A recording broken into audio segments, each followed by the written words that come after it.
Hey folks, Jonathan here. Alright, so we have got another steam engine here. I'm going to get this thing unwrapped so you can really see it, but this is actually a anchor winch, which is called a windlass engine, and off of a ship, and I'm assuming off of one in New Orleans or south of New Orleans, and that's where this came from. Just got it in fast and all. We're going to get the cover off and take a look at it and see what she looks like. Don't seem to be in too bad a shape. I've seen one repair on it, which is not an issue. You know, people probably know by now I don't mind repairs. These are for the big chain links. I think there's two of them, and then there's yeah, that one's for a real big chain, and then there's a capstan on the outside.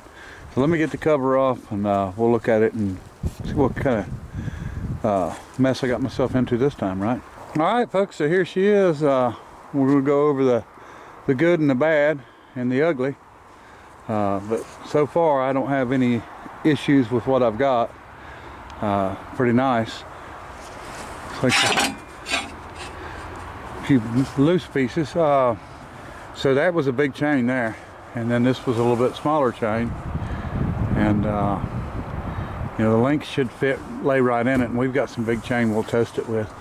And then of course, like I said, the capstan, so this would be for rope or whatever, and this would be to lift and lower the anchor on probably a steamship or a big, you know, big ship of some sort. And like I said, that's not a little anchor chain. I don't know what that would be considered, but it's heavy. It's a big one. So let me see issues. The only issues I see with it, this has been repaired, which really, to me, that's not an issue. I mean, it's no problem. Don't know how it got like that. That's kind of weird crack, but no problem there. I mean, you could even hide it if I wanted to, or just leave it. This would have mounted down on the deck of the ship, so it would have been mounted pretty well. So we're missing this arm that goes up off the Stevenson reversing linkage for this side, and it went up to a lever, so that pretty much tells you how long it's been since it's ran. I'll show you. Let me climb up. Okay, so this was probably in the Gulf of Mexico, so you know, stuff don't hold up great under them conditions. So you know, really, it's not bad shape for what it is. So this would have had, see, luckily we've got it to copy from. You see that the way the lever comes back, and it would be the same way. The lever would come back here, and then it's got a rod that runs down to that pin right there to operate your Stevenson linkage. And you know, they would reverse at the same time, both of these engines, and they're just offset enough, I think 140 degrees or something, but they're offset enough to where you can it will reverse and start up at any location. So from the two cylinders, and of course the steam pipe ties together. Got a handle here for forward and reverse, and everything will need to be freed up. Not sure if there's a key that went in here or how this works. May be able to freewheel it by pulling it out or something, I don't know. But we'll figure that out as we go. Capstan, like I said, for the rope. Not sure what this was. I did see that this has been broken. The actual casting had been broken down here, and someone made a plate and bolted it on here. I think it'll be fine anyway. Looks good to me. Not as much. I figured it'd be more really pitted bad, but it looks like we're going to get a maker's name off of it. And I couldn't quite see what it said, but I did see the gear, Seattle something company. So let me see if I can get that cleaned off to where we can maybe see it, and maybe that's Seattle, Washington or something. Could have been made there. Looks like it was black. So, all right, let me see what we can figure out. All right, for everybody that knows how I like repairs, you see this corner here, it's in good shape. See this side here, it's in good shape too, but someone has made this cap to go over it and bolt on. So this is a repair, but they've done a really good job, man. That's really impressive the way they've done it. It looks good and it works really well. It's made for it. So anyway, here's Vic. It's all here, well, as much as I need, I guess. The boat's missing. The ship's missing it was mounted to.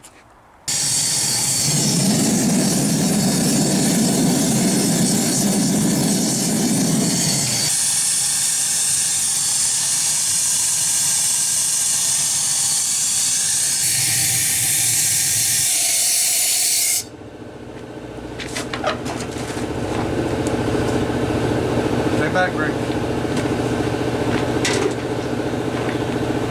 There we go.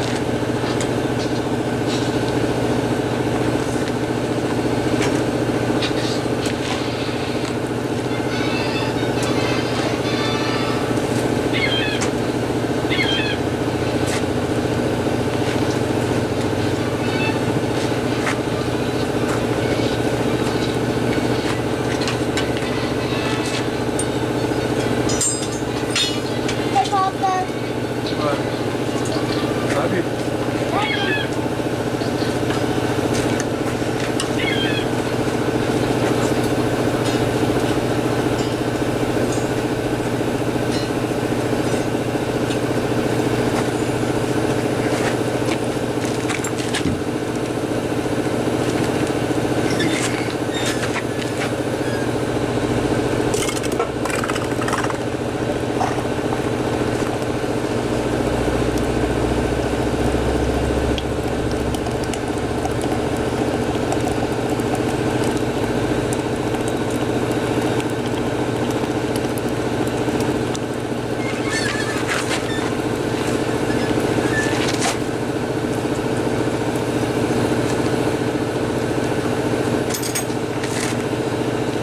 Alright, so we got one poured. We didn't have enough for the square, but that's fine. I'm going to go ahead while I got it hot and put some more in and get it melted again.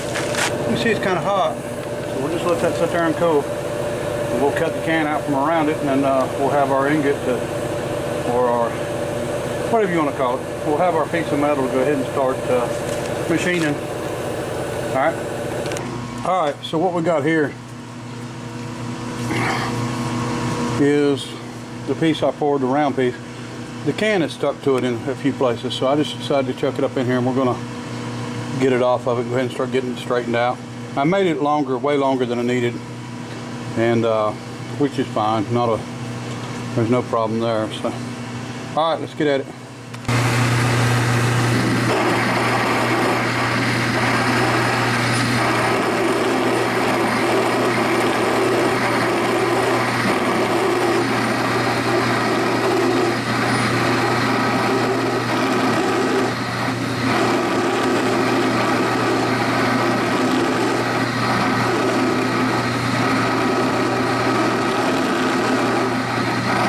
Alright folks, while I was making parts, pouring castings and doing machining, Vic was here doing some cleaning.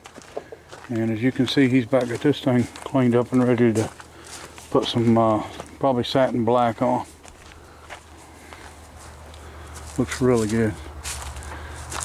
And cleaned up really well. I think it's going to be a nice one. We're going to do satin black and then red on it.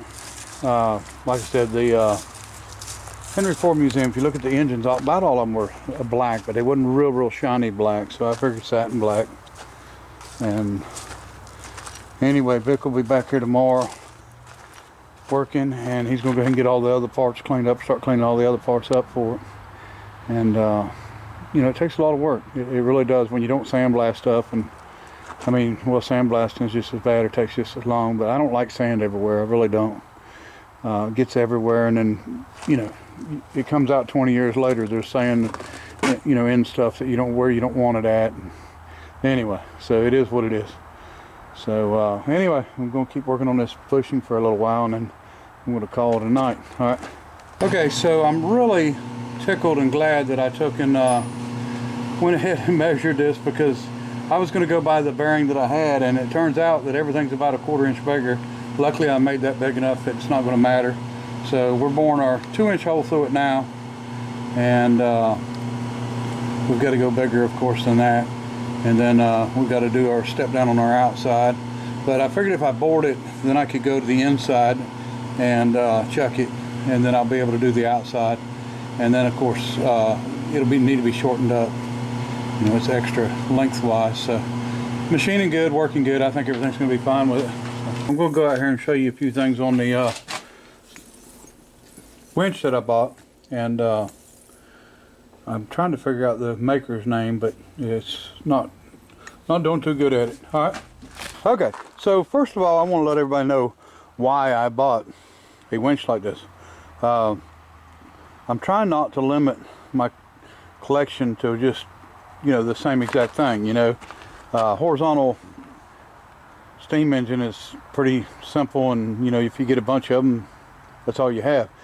I'm trying to get things different, just like the well drilling engine, the air compressor engine, Chicago pneumatic, and then of course, you know, this is different. This is not something you see every day, and really nice piece. I found a name in here, and it says Seattle and something company, and I think there's some letters missing. So it's a P, there's space, and an M, and the last letter would be C, like Myrick, but it's not. I don't know what it is. I haven't been able to find it, and that's just on the gear, so I'm assuming that might be the company that made the entire winch, but no luck so far in finding that info, and or finding what year it is. But these seem to have been used a lot in the 1890s, 1880s, 1890s, and which, you know, fits in with about what it is. Now somebody has updated it with grease zerks fittings, because they didn't have them when this thing was made. I think 23s when them come out, so would have had oilers, or would have had grease cups that you tighten down, put grease in, tighten down. But anyway, the chain I got don't fit it. I've got one that's too small for that one. I've got one that's too big for that one, too long. But it's too long because it's not winch chain, or it's not anchor chain. It's actually dragline chain, and the links are cast iron and longer. So I'm going to try to find a piece of chain that fits it, and just to have it. And we're going to eventually get this thing together. Like I said, the heads are loose. Looks like the only thing that got broken was this, which is not a big deal. We can change that, and we'll get the heads off and see how bad it is. But it was supposed to be able to turn it, but I hadn't tried it all. So, but like I said, I want different stuff, and you know, I've got two of these. So this one is probably going to be for sale. This is the other Keokuk engine that was made in Iowa. So needs a flywheel. I may buy another flywheel and machine it and put it on, I don't know, and get it running. But it'd be a good little engine. This one I really like. You know, this is something, I don't even know if I've seen them. I've never seen one in real life. I mean, I've seen them in on the videos and stuff. Kind of an oddball. But if you look, that is a lizard, not a snake. All right, let's see. Getting close up. He won't bite, he's scared. There you go. So, North Carolina's full of lizards. Even the lizard likes this winch.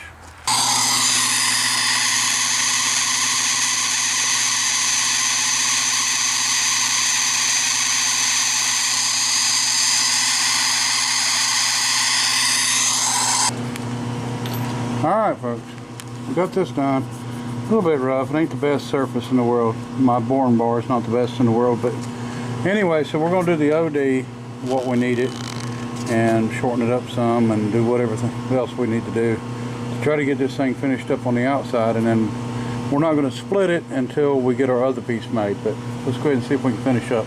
Alright folks, Vic's back. He was here yesterday. We got all that cleaned up. He's got it covered up. He said he didn't want his work to get rained on. So, it's supposed to rain today. We got all this, or well, he's got all this cleaned up. I've been doing machine work. Got the bearing half made. Well, it's still a full piece, but I did make it. There it is. Oh yeah, there's everything. Nice and clean. I didn't notice that, Vic. You see that crank pin? Which one? That pin on that. See how flat it is right there? What are you talking about? That pin. The What? pin running through that crosshead. Right there. Feel this side of it. got grooves in it. Yeah, that's kind of weird. But I don't reckon that'll make it knock. Like I said, this one's to the other end, but luckily we noticed that this end is wider than that end. This bearing's bigger. The strap would be bigger. Everything's bigger about it, but luckily I realized that before I made that bearing, or this bearing half, and then I went ahead and done all the measurements and made it what we need. So anyway, we're gonna split that bearing, and we're gonna do it later. I actually want to do it after I do the other part, square part, because I don't know. I want to make sure I get it in half, right, you know, in the spot where I need it. So, all right, there it is. Anyway, from scrap metal to a bushing that material would have been expensive. So there you go. All right, folks. Bad news. This piece is not big enough. I poured this in a 4-inch pipe, and it was quarter wall, I guess. So it would have been big enough if our bearing was the size that I thought it was. But because I discovered it was bigger after I had poured, I had this one big enough, but I did not make this big enough. So we're going to remelt and do a little changing, and maybe make a square for it instead of depending on a piece of pipe, because it wasn't hard to get out or anything like that, but finding a piece of pipe that's big enough or the right size without having to have it way too big, you know. We don't need to be having to machine for hours and hours to get it off or get it out. So anyway, this is done until we split it. I do have to radius these edges though, because there's a pretty good radius on that crankshaft, which, you know, we can handle that. If I just have to, I'll put it in, tighten it. Now I always dial indicate in, even on a 3-jaw chuck, but dial indicate it in, and then I'm gonna make or grind a piece of high-speed steel tooling to make the shape that I want to make on this. So we'll remelt this piece, not a problem at all. But you know, I've done enough of this now that I don't, you know, I'm not saying I'm 100% accurate or anything like that, but so if you do this, you know, be sure and know what you're doing when you're putting whatever you're putting in. You know, you got to make sure you get your fire hot enough, get your copper melted, because the copper is what softens it up, keeps it from being so hard. And you know, I guess if it's softer than the steel that it's wearing against, it'll be fine. We'll keep it oiled. We're not using it every day, but you know, if you're going to make a bearing or a bushing that's going to be used a lot, I think I would definitely do some research and know what I'm mixing in.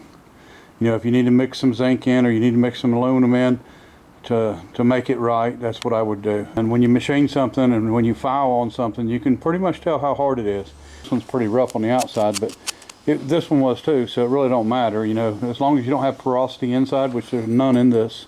This is a solid, really, really good piece. It machined great. Save yourself some money. You know, you don't have to go buy everything. Your wife will appreciate it for sure. Okay, appreciate everybody watching, and we'll get on this other piece next. Till next time, bye.